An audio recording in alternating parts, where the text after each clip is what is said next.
Welcome, ladies and gentlemen, to Software Sales Simplified, Move to Success, your podcast for all the latest and greatest in the world of enterprise software sales.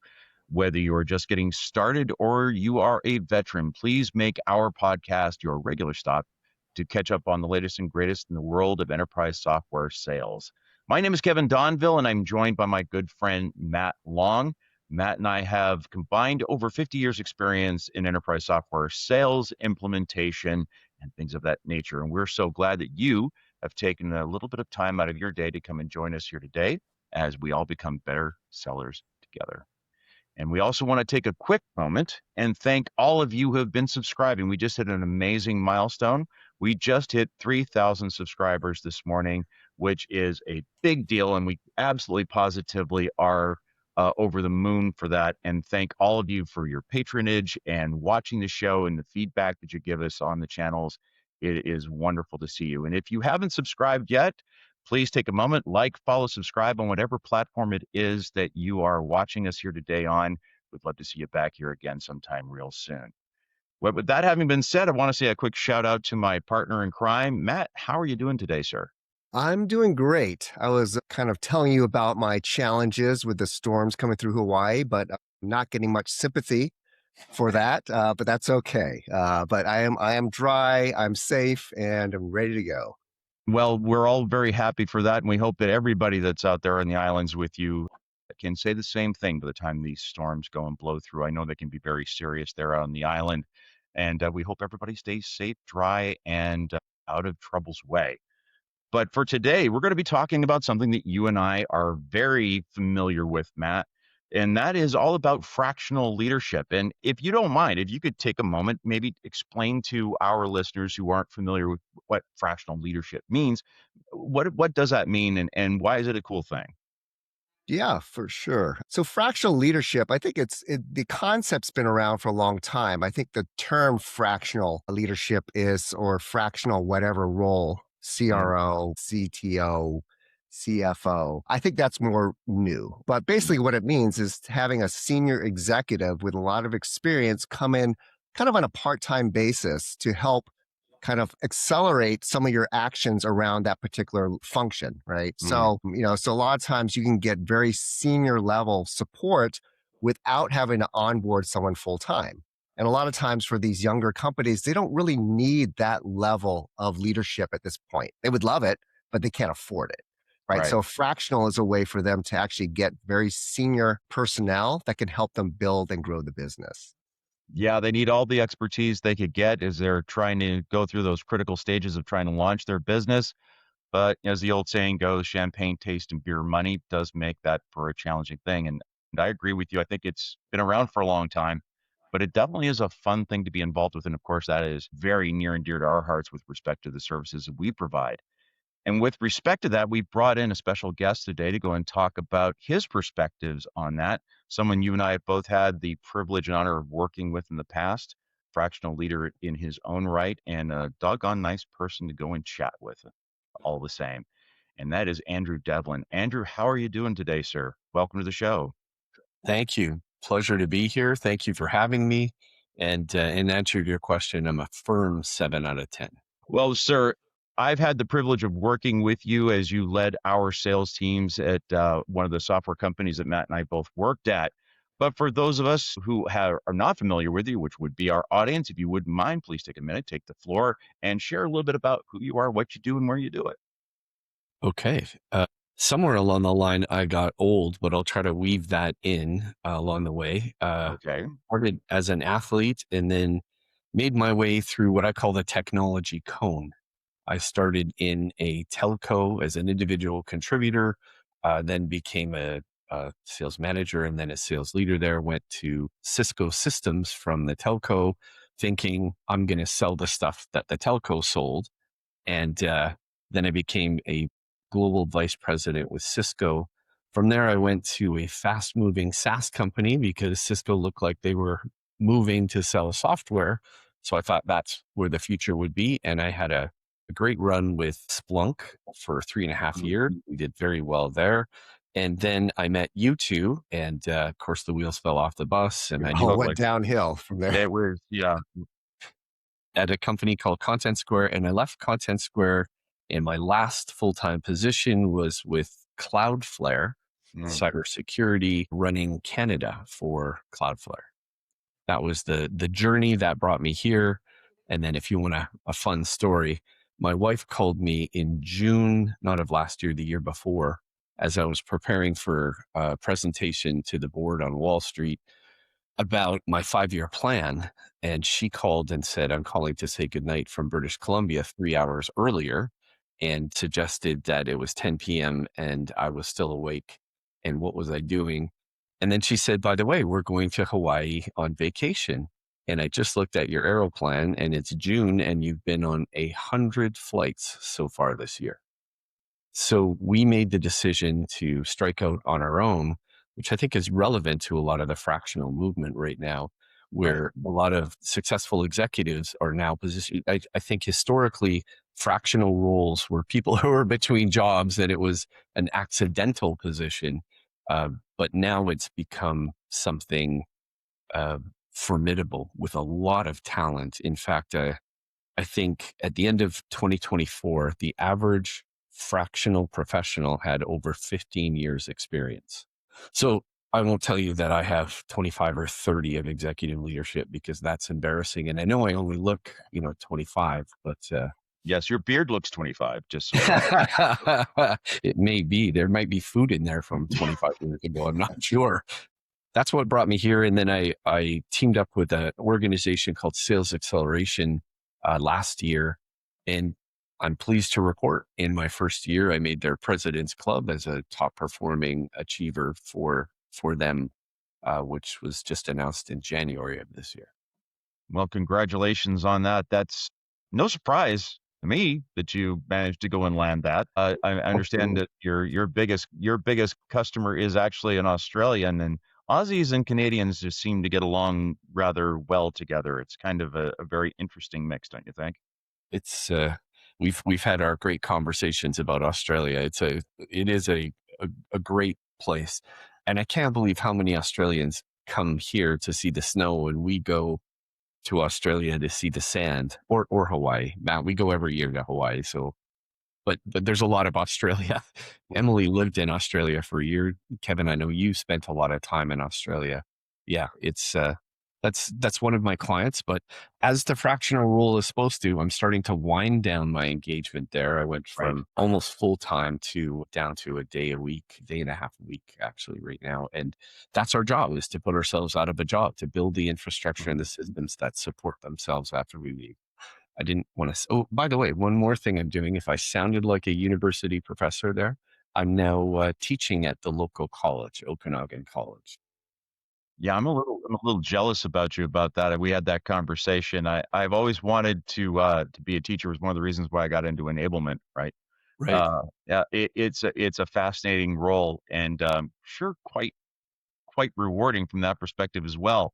But Unbelievable. but focusing on the fractional leadership aspects of it, why do you think there's been, because you kind of hinted on this a moment ago about the changing of it and the more formalization of the Yep. fractional leadership role? Why do you think that is happening these days, and why are so many talented leaders making the conscious decision to go and make that their career path? I think when the student's ready, the teacher arrives. See how I paid homage to your desire to be a teacher? And by the way, I think you'd be a phenomenal teacher. Don't you think Kevin would be a good teacher, Matt? Absolutely. Yeah. I really do. You've got a great sense in front of a room. I think it's some of your performance that complements your intelligence and your communication skills. Phenomenal. With that in mind, when the student's ready, the teacher arrives. There's 3 converging forces that brought the efficiency of fractional leadership to the forefront. The first is the AI efficiency pressure that is putting on organizations. The second is the cost of a full-time executive. We 3 would be very expensive to hire full-time. And that's because we bring a lot of history and talent and experience. Okay, that sounded very not Canadian when I said talent, but for you two, at least. And then lastly, the market finally has enough fractional practitioners to prove that the model works. So here's some interesting things I learned, gentlemen. 2020, LinkedIn reported 5,000 fractional leaders. By the end of 2024, there were 9,000. I'm sorry, that's sales leaders that were fractional. So it grew 80% in 4 years. But what's really interesting, to Matt's point about fractional roles and the diversity of them, LinkedIn profile mentions fractional roles going from 2,000 total in 2022 to 110,000 by the end of 2024. That's a 5,400% surge in practicing fractional executives. And as I mentioned earlier, 72.8% of them have 15 or more years of experience. So that enables a founder, an organization, a smaller organization to, and I want to be careful with my words, to buy an outcome instead of hiring a person. I can now hire someone that has the talent and the experience, they've done it before, and their time to value is almost immediate, versus it's sort of like this idea of not having to own the asset, you own the outcome. So I'm going to hire the outcome. I'm not sure what your contracts look like, and maybe I shouldn't bring this up, but the termination liability for me is if you stop paying, I stop working. It's a lot easier to exit an executive that's fractional than it is to an employee, particularly an executive. A founder-led company running a company, let's say around $15 million in revenue, is going to hire a VP of sales, and that person's going to cost between $250,000, $350,000 a year fully loaded. They'll have a 6-month ramp. They won't want to make any changes immediately. They'll want to understand the team. Or you can place a fractional person who's done it before and starts contributing in week 1. It costs a fraction of that. Exactly. And has the capability, the systems in the process to do it immediately without a lot of burden. So I think the talent pool is the biggest change that's enabled this fractional snowball. The market used to be populated, as I said, people between jobs, and now it's practitioners who built hundreds of millions of dollars in revenue. I was adding it up with a good friend of the three of ours, Chip Winslow. I've sold about $2 billion worth of software through my teams. I should be careful. I didn't sell that. The teams sold that. I got to sit there, but the quality of the talent has caught up with the demand. And I think that's the mic drop. The quality of talent for fractional leadership, myself perhaps not included, but there is incredibly talented people providing services every single day in the marketplace, and it's changing organizations. It's transformation. Right. How much do you think? I mean, I think that's really incredible growth numbers in terms of the amount of fractional operatives out there, or people that are positioning themselves like that. I do think a big shift that's happened during that time is just the extreme amount of layoffs that are occurring, right? People are finding themselves all of a sudden out of work. And this is quite frankly, part of my path as well, being 25, 30 years in enterprise sales and then finding yourself out, right? And it's like, well, I could go get another job, but is this going to happen again? And I think what we're seeing is that there is a shift in businesses in terms of how they're prioritizing their spend, their staffing. AI certainly is contributing to that as well, doing more with less.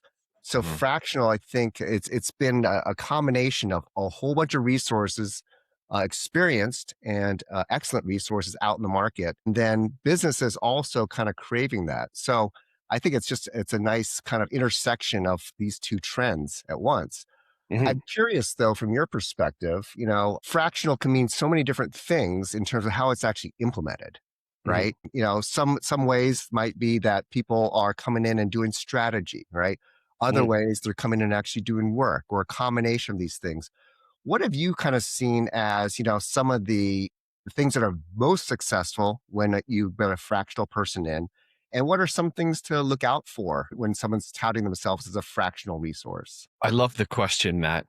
I think one of the biggest risks are hiring a fractional role that's taking a consultative role only. In other words, only the strategic, not the tactical. Mhm. And I think what creates a lot of value with a lot of the talented fractional executives, be them CRO, CFO, MO in any of the constituencies, is they build it and they implement it. And I think that that's a massive difference. So when you're hiring the experience, they know how to build the team. They know how to build the infrastructure that's so incredibly important and provides the scale.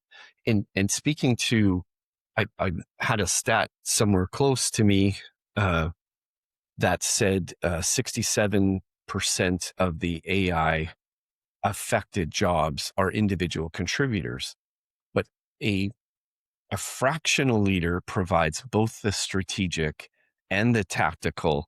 And by that, I mean, they can provide the ICP, they can provide a playbook, they can coach the reps, they can test the market, what works, what doesn't work. I can't believe how many small business owners today don't have a playbook. It's incredible. But if you and I and Kevin walk into an engagement knowing our job is to put ourselves out of work, then it's a completely different mindset. We want to hustle, move quickly, get success that we can put on the website to say, here's another testimonial, and we're all about the growth. But we're not walking in looking for an engagement. We're walking in looking for an outcome.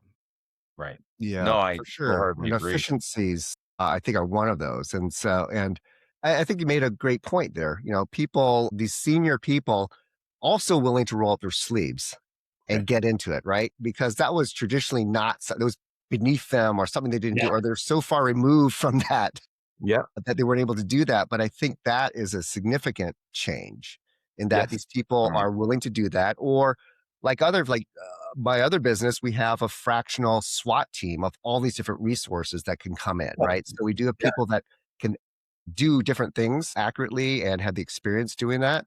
I think that's another thing as well, is that people have experience, but also the hands-on ability to do that as well. That was really key. And there's systems too, I think you can implement, right? Because you have the ability to do that. Can you talk a little bit about how you might be able to bring in certain things to an organization? Kind of what does that look like from either software, process, or anything like that? I love this metaphor for two guys who live in the Sun Belt, but not having an infrastructure to me is like buying the best pair of skis on the market. How good is that for you, Matt? You need to have a ski hill close by to take advantage of, so you can hire the greatest talent to sell in the world.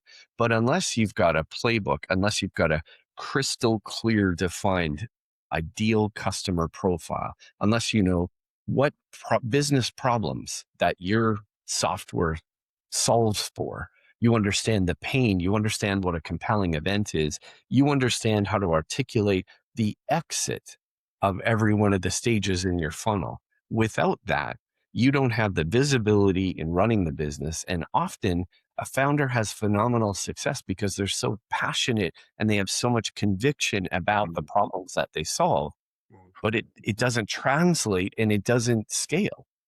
So building that infrastructure, it's definitely the very first thing I do. And for any new organization, I'll tell them it'll take 3 months. It'll take me 3 months to build a fully comprehensive playbook. Now that gives you scale. Now you've got a document, which so few organizations use. You've got a document to hand to new salespeople so that you're not handing them those great pair of all mountain skis with great parabolic turning capabilities. And that's all wonderful stuff, but you got nothing but sand and dolphins, Matt. So Well, it's you can ski Mauna Kea here. There okay. is snow at the top, but it's one way down. Then you hit some rocks. Yeah. Stop on time. Yeah. Well, Andrew, you bring up an interesting thing there. So it's like, talking about that ability to scale, but it also requires an awareness on the part of that leader, right?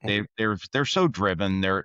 And we've worked a lot with people that are in that role, and they tend to be very intense people because of the demands of that role. How can a founder make themselves aware that it's time for them to reach out, and what should they be asking themselves in order to kind of come to the conclusion that fractional leadership might be the path they should go? I look for 3 signals, Kevin, 3, because you have 3,000 subscribers. So I wanted to celebrate that with 3 material things that a leader, a founder, a CEO can look at. The first is your number one rep can't be replaced. They leave, their book of business leaves, their sales playbook leaves with them. It's all that. My wife told me we can't use this word anymore, but it's that tribal knowledge. Mm. Apparently that's appropriation, and I mean no disrespect when I just don't have a better word, but that knowledge walks out the door with that person. That's a sign. If you look at your pipeline and say, if Kevin left, I wouldn't have anything behind it. The second would be a forecast.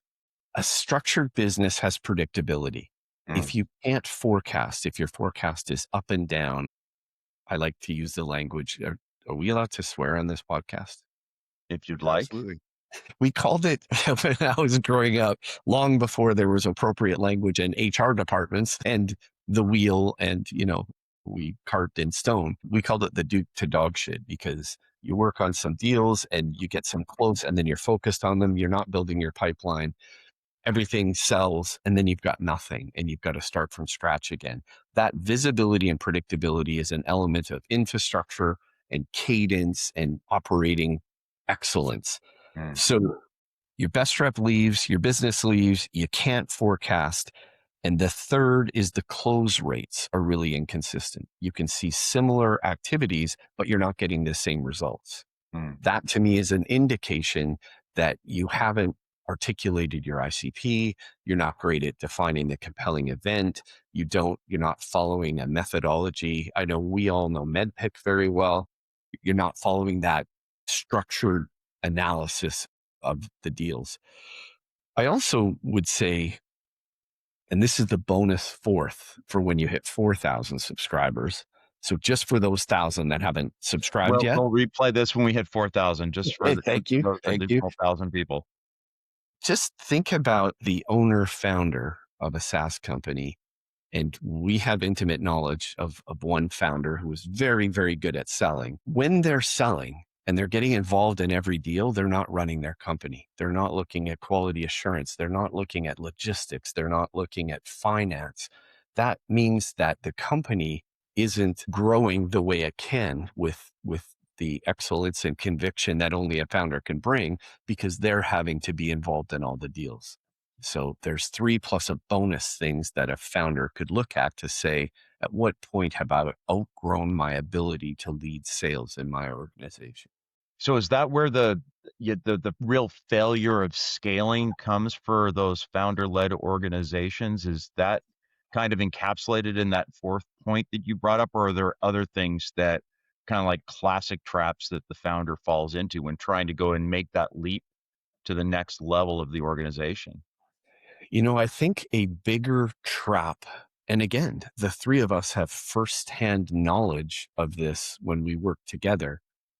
The solution for a board, the solution for an organization is hire more salespeople. I hire more salespeople. I'll retire more quota. I'll generate more revenue. I know what my margins are. I move forward.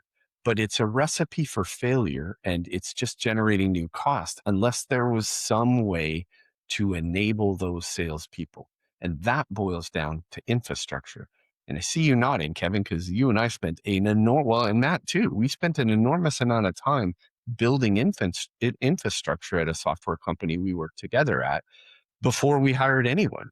What was the enablement plan? How are we going to hand off the highest performing methodologies and systems and processes? And it's not always software and it's not AI. AI works on top of an existing system. It needs to be grounded in that system. You can ask AI to go find you some customers, but unless you've defined an ICP, you're wasting a lot of CPU. And as my wife would tell me, you're burning a lot of water for the planet for something you don't need AI for, because anyone can roll the dice and go talk to people. So Yeah. I think that one of the pitfalls is saying I need people before I need structure. Yeah, I think that's one of the things too. A lot of founders that we've talked to, they're looking for that first hire, and it's kind of like this unicorn. They want to build, build your pipeline, build your ICP, call on people, close the things, have a close plan. Then there is no one who could do all those things, right? I'm Right. just curious from your perspective, just imagine, if you're not hiring a full-time, AE or, VP of sales or whatever that first hire is, does it make sense to even hire multiple fractionals, that work together or things like that? When does it make sense to bring in a couple different roles for a business? Have you encountered that at all? I have. And I think you brought up a really great example. If you're defining an ICP, there's a specific talent about understanding the value proposition of a piece of software. What's the business problem it solves? What's the return on investment? What's the fit and what pain does it solve for? And in essence, I might say there's a little bit of marketing inside that decision. Plus, how do I brand myself to create confidence in the market? There's a lot of marketing. Then when I think of how to operationalize that, we've got implementation, we've got both pre-sales and post-sales engineering, Matt, something near and dear to your heart. How do we structure this so that we're not putting ourselves in harm's way by aligning with the wrong customer profile that we can't solve for? There's an enormous opportunity to bring in multiple constituents fractionally. So I have worked personally with a fractional CMO, CHRO, or Chief Human Resources Officer, a Chief Financial Officer that was fractional, Chief Marketing. Did I say marketing twice? Marketing. There was myself in sales, marketing, HR, and finance were all fractional. And they had a controller, but they needed someone to have that strategic vision. So they had a fractional CFO.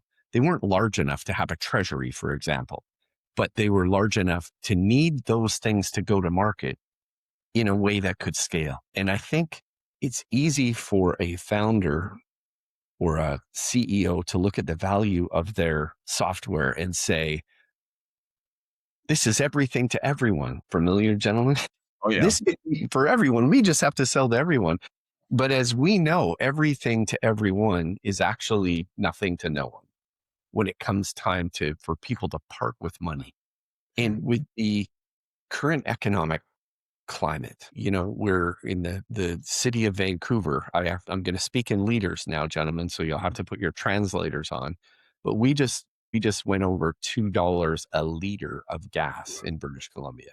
Wow. $2 a liter because of economic unrest. Now there's a trickle effect. And it affects everything. The price of food. That means everyone is strapped and organizations make decisions based on fear often. The smaller they are, the bigger the impact. There was a very interesting story that the author of this book called Fearless Pricing by Casey Brown, phenomenal speaker, great book on pricing. She gave us a really interesting, I think, economic insight. During the 2008 economic crisis, Hyundai wasn't selling any new cars, just like no one was selling new cars. But they identified that they weren't really competing with Ford and General Motors and Toyota. They were competing with fear. So what they did is they gave 100% money back guarantee, return the car, we'll take it, no implications on your credit rating, because people weren't buying cars because they were afraid of losing their jobs. So they grew 20%. A company that large grew 20%, and no one else grew. No other manufacturer grew in the same period of time. They dominated the market because they addressed the real problem. So now weave that philosophy, Hyundai's success, by identifying what they were selling against, what the business problem they were solving for. It wasn't that people didn't have money for a car. Lots of people still had their jobs, but there was very few people that weren't afraid of losing their jobs. So they took away that fear. You've got a new car, we'll take it back if you lose your job within the first year of buying this car. Unbelievable insight. And it speaks so much to the strategic versus the tactical, let's just go do more, and that activity versus outcome perception. I got a little nattery on that, but That's There it okay. is. I do have a question for you, just in terms of a typical fractional engagement, Mhm. right? Because you're not most people aren't there to get a job. It's like they're in to do a job, get in, move the needle, increase revenue, whatever the goals are, and then exit and hopefully leave them in a better state that they can continue on. Right. But what's your experience been with, what is the ideal amount of time? Or if obviously it's going to vary, but is Mhm. there a kind of set amount of time where you think it makes sense for a good engagement when you're trying to drive this process and kind of get them over a certain hump? Is there a rule of thumb there that you use, or is it just kind of vary? I think it varies, but I can give you some variables. Mm-hmm. How's that? Yeah, sounds great. You used the example of my Australian client, 30 years wildly successful, but the world changed in 30 years, but they didn't necessarily change the way they went to market. They take a little longer to do a shift. Look, when I grew up at the telcos as an individual contributor, there was a joke about the salespeople who just stood by the fax machine. Now, I know we're going to get a spike in AI of people trying to figure out what a fax machine is, but it used to be this way to communicate with paper. And you'd stand by the fax machine, wait for the POs, and that was your selling motion. Mm. They had something quite similar because the oil companies and the rig operators in Australia would just reach out to them when they needed bits and pieces. They had no visibility, no CRM, no process, and it took a long time. I don't want to say a long time. I was quick to identify that they didn't have an ICP. They they were busy trying to be everything to everyone. If they didn't have something in storage, they would go to 5 suppliers. They would try to purchase something.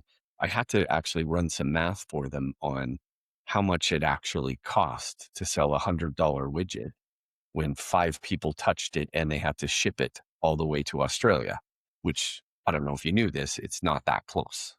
I can tell you because I've been in airplanes and it takes a long time and they go fast.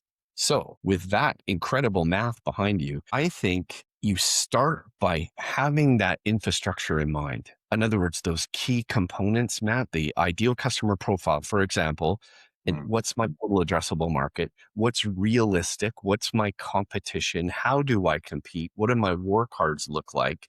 How am I going to compete in each instance? And taking that, I think that's like a 3-month build because you have to balance that against their own beliefs. There's a belief. And just because it's not great now, it worked for the last 20. That's a belief system that you have to break down and you have to earn your way. So it's that balance of strategic and tactical that we've been talking about with a fractional engagement. Now, that first 3 months, you identify how you're going to go to market. You're going to identify the systems, the processes. For me, it's a great deal in sales about cadence. What's your Mm. one-on-ones? What are your forecast calls? How are you inspecting deals? What's your forecast accuracy? And all of that is a learning mechanism. I think an organization like that, well, I was about 1 year with that client.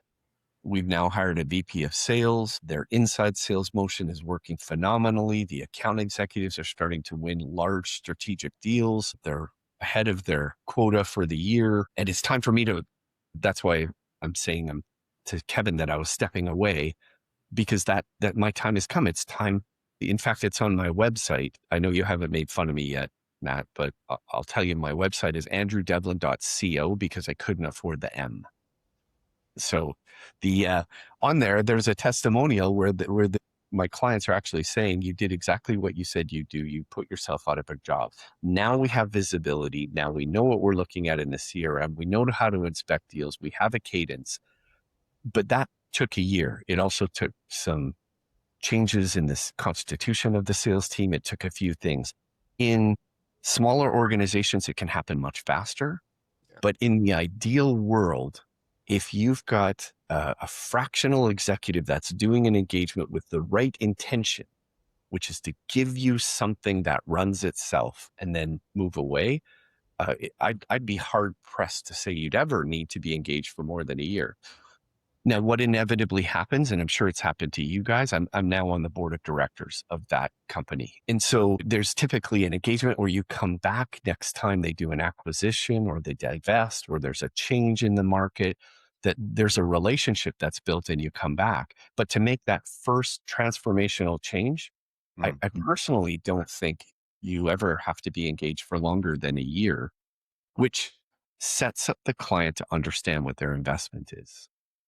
Then they get to make the choice, Matt. Do I want to be the one to do the weekly inspections, or do I want to hire someone? And when they hire that VP of sales or even a director or whatever the role is, player coach perhaps, then they have an infrastructure to follow. Right. And they have a cadence, and you've got visibility, and you can trust your CRM, which is one of the number one things I would tell a founder. Clean up your pipeline, clean it up, understand what's in there, and do some proper diagnostics on the deals that you have in the funnel, and get rid of the fantasies. There's no unicorns, there's no rainbows, there's no silver bullets.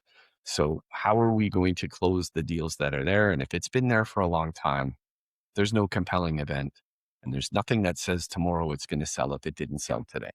Man, I have the longest answer to the shortest questions, don't I? I think it's Well, as you used to say to me before, I would have written a shorter letter, but I didn't have the time. That's correct. My favorite quote. I love that. I love that. And it's hard to write a short letter. It is. Being concise is something that eludes me on many occasions. Ask Matt his number of times he's had to grab me by the back of the hair and go, "It's enough. You need to stop now," because I'm rambling on. You brought up an interesting thing though, because you're talking about obviously the company you were just helping, large, established, veteran organization. And then we were also talking about the foundational organization and where fractional leadership can help there. It's interesting to me, and I'd love your thoughts on this, how similar the challenge manifests for both of those organizations with respect to where we need to go in and help. Yeah. But I have a question about that with you.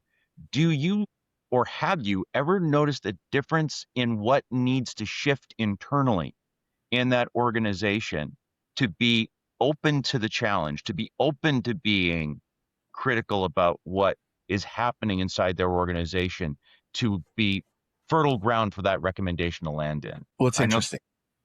That's a tough one. I did throw you that is a bit of a harder question. I love the question because I'm going to reference what I call my starting five. When I hire salespeople, there's 5 things I hire for. And I know we've talked about new salespeople when we work together. I personally hire for skill, will, and definitely not in this order: adversity quotient, processing power, and culture or fit. Those are the 5 sort of constituents that I want to take someone through. But I'm headed towards the answer with the founder. Those specific people that I'm recruiting, I hired someone at telco that I worked at for many years. And we always like to hire people that had technology experience. Mm-hmm. I hired someone who sold running shoes out of the trunk of his car on 100% commission. And he was my number 1 sales rep within a year. And he was number 1 in the company within that same year. It isn't necessarily the historic things that we're hiring for. So when you're speaking to a founder, who can I transform? You've got to have someone who's open. And that's the number 1. And yes, I have said no to engagements because I said, you don't have enough trust in me. I haven't earned your trust enough that we can transform the company and make, again, reusing the word over and over, but transformational changes without a great deal of trust from you. What worked for you, Mr. Donville, isn't going to necessarily work for the sales team that you hire. They don't have the conviction. They don't have the experience. They don't have your network. They don't have your title. You need that infrastructure to follow. So I've had software companies come to me from Spain, India, from all over. And in that sort of interview prospectus process, I've identified that I am not the resource for you. I'm not the resource that can change you if you're not open to change. You want a silver bullet, but you don't want anything to change. And it's a difficult thing. It's the, you want to fix it, you want to be validated. Correct. Yeah. And if you just want to be, what a great sentence. If you want to be validated, I'm maybe not your guy, because I'm going to speak directly and frankly, because we don't have time. You're paying me a great deal of money. ChatGPT for you. Yeah. They'll agree with you. I've seen it. Well, I'm curious. So there are times when you have a clear recommendation, you have an understanding about how to move forward, but you might get pushback from the founder or other people say, no, this is absolutely not. And sometimes when do you need to keep pushing? When can you compromise? Or when do you, like you said, do you have to say, I may not be the right person for you because I really believe this strongly? How do you kind of navigate that? Because I'm sure that happens a lot in your engagements. So Matt, I get up every morning knowing that I've never been in a room that I'm the smartest guy in. So if I want to learn a skill, it's got to be to listen more and be open. So I'm going to listen first. But I do have my convictions and I also have my statistics. 48% of salespeople fail in 18 months. Wow. Statistically proven by ICO systems. The average sales team turnover is 34%, more than 3 times higher than any other constituency in an organization. I know that a bad sales rep, it's interesting. My sales recruiter did a study and it said it's $120 to $240,000 in business losses for an 8K rep. I found another study and I can't give you the name because I don't have it in front of me, but it was $1 million it costs with a bad sales hire. Because bear in mind, the team's productivity with a bad sales hire, everyone's productivity drops 5 to 15%. Right. So if Forbes said 55% of salespeople lack basic sales skills and 85% of resumes contain false or misleading information, that was from HireRight. Those are binding statistics that shape my belief. We spoke about a gentleman who I love dearly, Chip Winslow, and Chip would have an instinct, then look for proof. I always look for proof and then develop my opinion after. And we always met in the middle and we've always got along incredibly well, but I would like to learn first. So if I meet that founder who has to have it his way, then the burden's on me to communicate what's working and what's not working. So in that experience, what would I do? I'd do an analysis of their deals that they lost in price, lost to whatever it was. And we try to identify what we could have done differently. And if I can prove to them we've done something differently, one of two things happens. They ground their beliefs and then we part ways, or they're open and say, okay, we could try things differently and see what the result is. But there's circumstances. And that's the beautiful thing about working for ourselves. We get to choose where we spend our time. So I'm sure that as soon as they hung up that video conference with me, they immediately found another sales leader to work with them. I have no doubt, but I do know that it's going to be an uphill lift and someone will eventually get to that founder and they will hear that the world is changing. However, your customers consumed yesterday, I guarantee you they consume differently tomorrow. So how are you prepared for that? And for me, that's the binding infrastructure behind the process. It's the systems, the process, it's the cadence, it's all of those tools that navigate the path to success. Great answer. Wow. I really appreciate that perspective. If you were talking to somebody out there right now, and we got to I hate to say this, we do need to kind of bring the conversation to a bit of a close here. If someone's listening to this and they're trying to determine, is this something I should be taking a look at for my organization, either from their role or as the founder or something more in a larger organization, what's the question they should ask themselves when determining whether or not this is something that could really benefit them? I think I'm making a massive assumption with this answer, but can I scale? I think that that's a foundational question because I think most organizations, by definition, they're an entity or a legal entity or like a human. They're built to grow. They're not built to sustain. Now, I know that's not true for all organizations. There's family-led organizations that want homeostasis. They want everything to remain the same. But in general, most organizations want to scale. And I think that's the question. If I, the founder, stop selling and stop closing, the top 50% of the deals, what happens? Can I scale? And if I can't scale, it's time to seek help, whether that's CFO or fractional CMO or CHRO, who you have to hire when you work with me because of the dumb things that come out of my mouth. I'm kidding. You don't have to. For all those that are potential clients listening to your podcast, you don't really need an HRO when you're working with me. I'm not the reason anyway. Well, I appreciate that perspective, and I do agree with you. I think if they don't see the path, or they can't find the path, or they're not confident in the path, that's the time to reach out. And if they've come to that realization, I think that's a first important step in realizing I don't have all the answers. And that's an important threshold for them to cross. I know we're trying to wrap up, but can I just add one thing to what you just said? Sure. I believe that fractional leadership brings clarity. And clarity is the most important thing. You want clarity before anything else, clarity on who you're selling to, what problems you solve, and what a qualified opportunity actually looks like. Tightening up the ICP alone can double your close rate within 90 days. Yeah.